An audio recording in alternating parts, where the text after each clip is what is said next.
Do you like my look?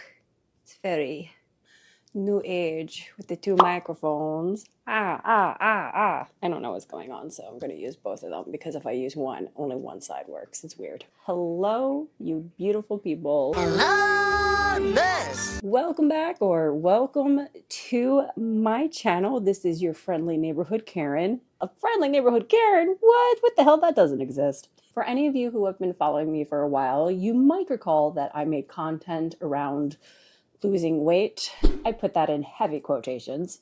Unfortunately, over time, I learned the hard way that documenting my weight loss journey online, specifically on YouTube, was a bad idea. In fact, it was detrimental to my success, as in, I didn't have any success, really. If there was something, it was temporary and short-lived.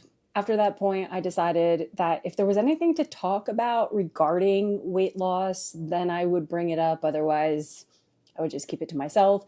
And since coming back to YouTube after a few years, I feel the same way. So today, I do want to talk about it, which is why I'm making this video, but I know this might be tricky territory to navigate and talk about because of the changes that have occurred on YouTube since I left, specifically within the past year slash several months. Yeah, oh boy. Since I last saw you, my weight has gone up and down like it usually would. And then things happened where I learned I have anxiety and my doctor put me on venlafaxine. That actually helped with my weight loss. At first, it was great.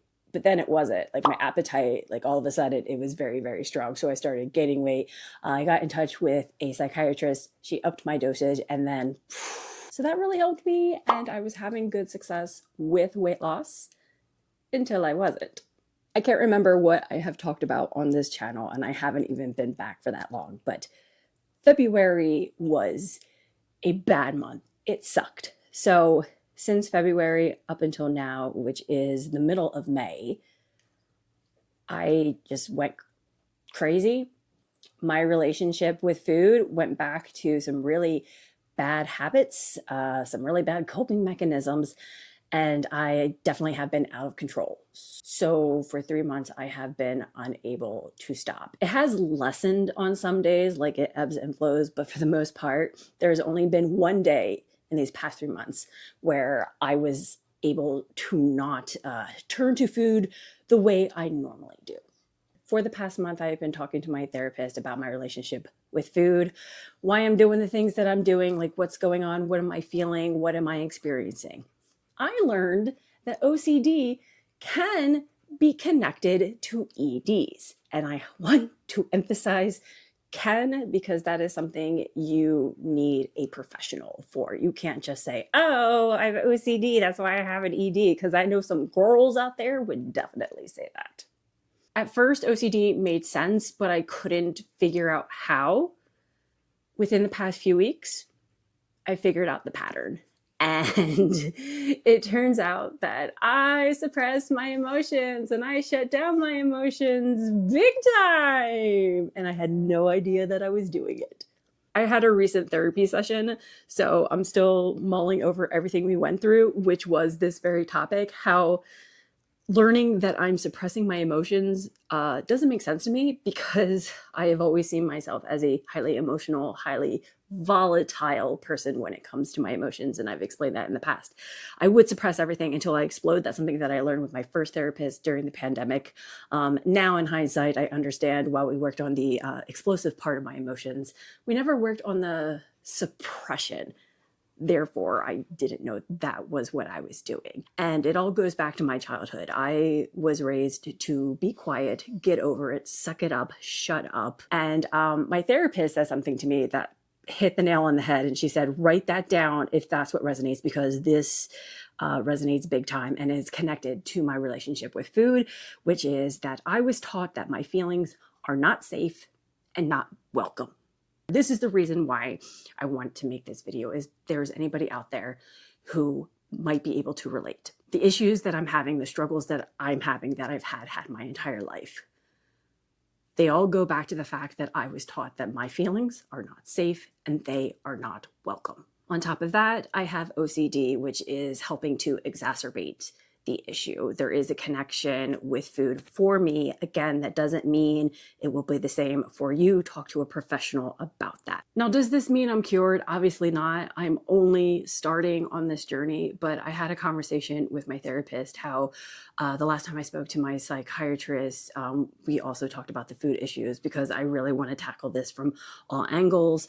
My psychiatrist brought up a GLP-1 and I said, this homework that my therapist gave me, I want to try that first. I want to try as much as I can to, figure this out on my own. I want to conquer this on my own before I consider a GLP-1. My psychiatrist agrees. She's like, I don't want to go that route yet. I fully agree with you. I fully back you up. After the past week and a half and how I've been feeling and what I have been doing with food, like in terms of how much I've eaten, like let's put it this way. Since February, in 3 months, I have regained 15 pounds. And that scares the hell out of me. So I told my therapist, I don't think I can do this on my own, and I'm starting to reconsider GLP-1. And like a good therapist, she countered me and she said, I hear you and I support whatever decision you make, but I'm also going to say back the words that you said to me regarding wanting to do this on your own and why. And she made a great point. Trust me, she made a great point, but the doubt is in there. The frustration is in there because on my mind, I'm thinking, how much longer does this have to take? How much weight am I going to gain back before everything clicks and I'm able to conquer this issue that has affected my life for so long? I do understand where my therapist is coming from. She said, making progress takes time. It doesn't happen overnight. And she would like me to continue practicing because part of my homework was to write down my successes because it's so easy to see the failures, to see the negatives. And my brain is very good at seeing the failures and the negatives. I've proven to myself that there have been moments of progress. Not a lot, but they are there. And I do have to remind myself that this takes time. It doesn't happen overnight. It doesn't happen quickly. But I am a person who can be very impatient for various reasons.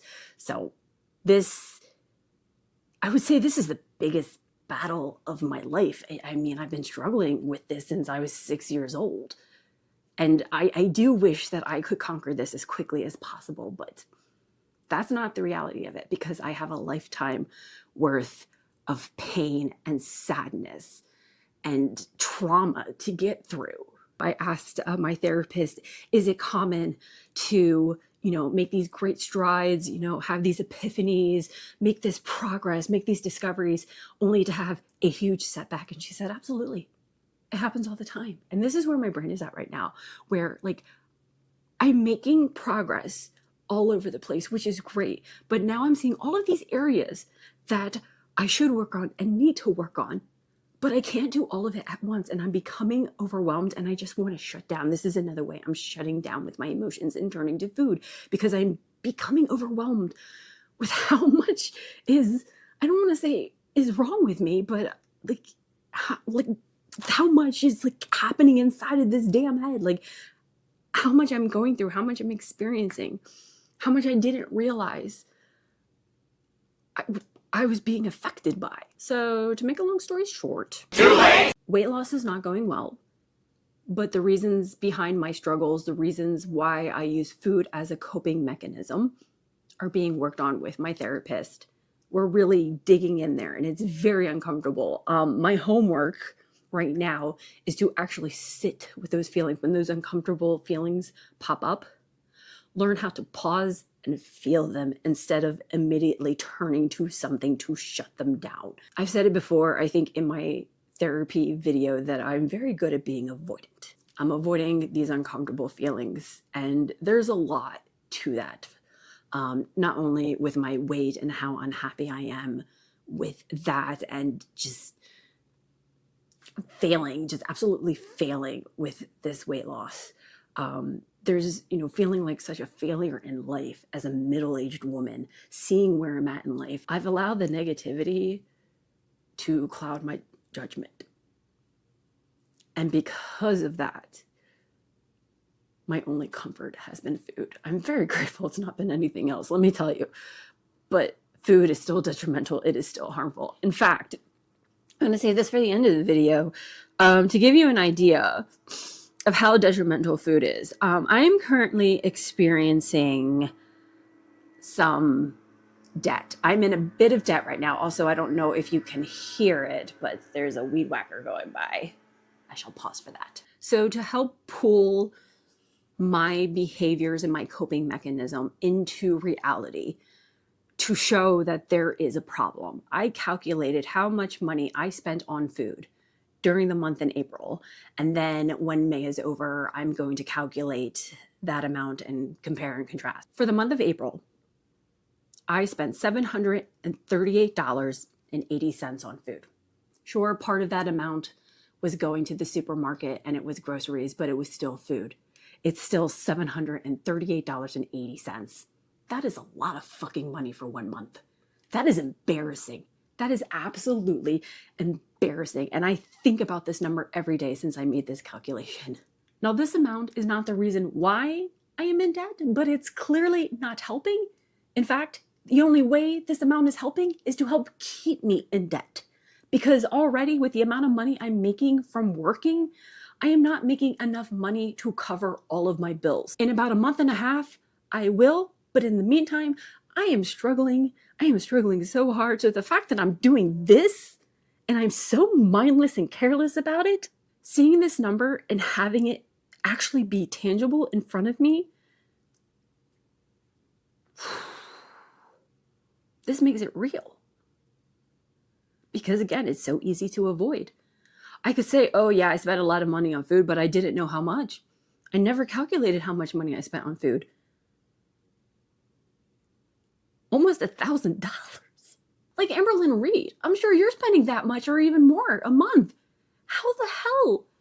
Like, imagine what you could do with that money. I mean, I know everybody says it. I know all the reaction channels say it, but damn, to see that number for real, to know that that exists, that that happened, that I did that, that I bought all of that food.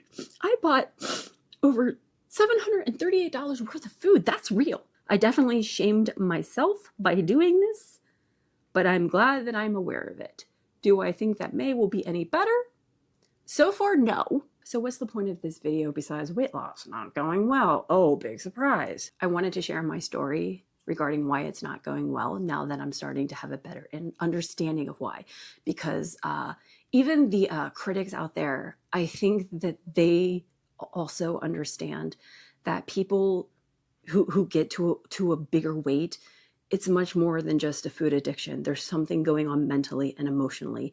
And I've understood that for a while now, but I didn't do anything about it. Now I am. And do I wish I had started sooner rather than later?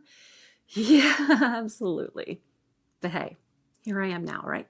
Why I have a horrible relationship with food and I use food as a coping mechanism. I now understand why I do it. Not only is it because I have OCD, most importantly, it's because I am suppressing my emotions big time and I'm eating them instead. No wonder I can't stop. It makes a lot of sense that I've been doing it since I was around 6 years old because I can confidently say that I have not been happy. Even as a child, I don't remember being very happy. All right, I think that's everything I wanted to say, but if this helps you in any way, I would love to know. All right, I'm done now, for real. Love you all. See you in the next one.